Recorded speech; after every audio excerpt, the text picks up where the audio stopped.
Hi, here we are at number 6, Happy Habits for Hard Times. And this one is about 2 really important concepts, inspiration and gratitude. So, John, you have a few comments on inspiration?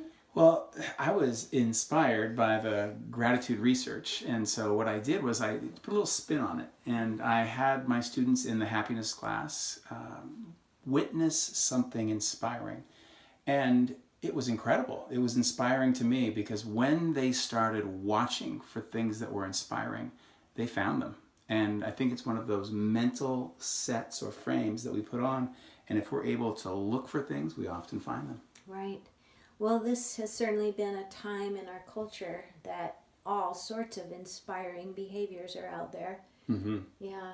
Well, and with the COVID-19 pandemic, I find myself inspired all the time by people who are giving back in really selfless ways to the greater good, to things bigger than themselves, whether it's mask making or doing medical services, despite the risks. And it's an incredibly inspiring thing to witness. Right. I think it's also inspiring when people dedicate themselves to something smaller and insignificant in a way by the culture's way of measuring things, that everybody who gets up, cooks a good meal, goes to a nursing home, helps out people who we have kind of sidelined in our culture, helping them stay safe and alive. That's pretty inspiring too. Right. Yeah. That kind of commitment to staying with it, and I'm very inspired.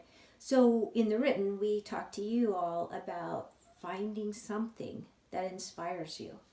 And believe it or not, it will make your day when you spot that inspiring thing. So what inspires you? Well, I think your video on Facebook was quite inspiring, and I feel inspired to try to win your contest. So I have a music video I'm planning to make soon, and I think you'll be grateful. I might be. I don't know. Yeah, I know. And so part 2 of this is about gratitude. Mm-hmm. And gratitude is similar in some ways to witness something inspiring or seeking to witness something. And that is where we're watching. And I know you did some reading about gratitude. Well, yeah, there's this saying called gratitude is an attitude. And I found out that it's actually a person who inspired some of my dissertation research, Hans Selye, who believed that expressing gratitude actually reduces your stress. He was an endocrinologist, and so he had pretty good basis for checking that out. So having an attitude of gratitude can reduce your stress and increase your immune functioning. And I think it needs to go farther than just an attitude of gratitude. I think it needs to be a behavior of gratitude, because oftentimes if we're just feeling things inside, that's wonderful. And I'm not saying we shouldn't do that. But if we can act on it, right, even by saying thank you. Yep. Yeah.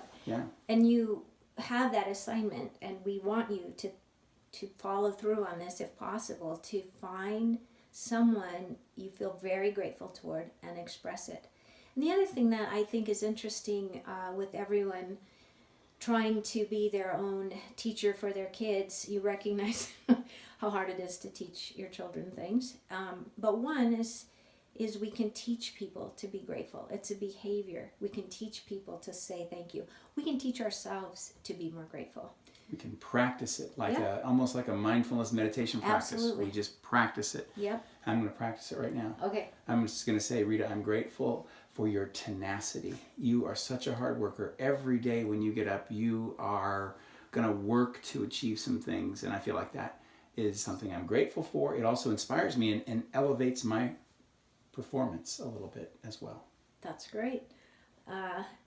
I think last time you told me I was persistent, this time tenacious. There might be a theme. Dr. Bossy Pants signing out.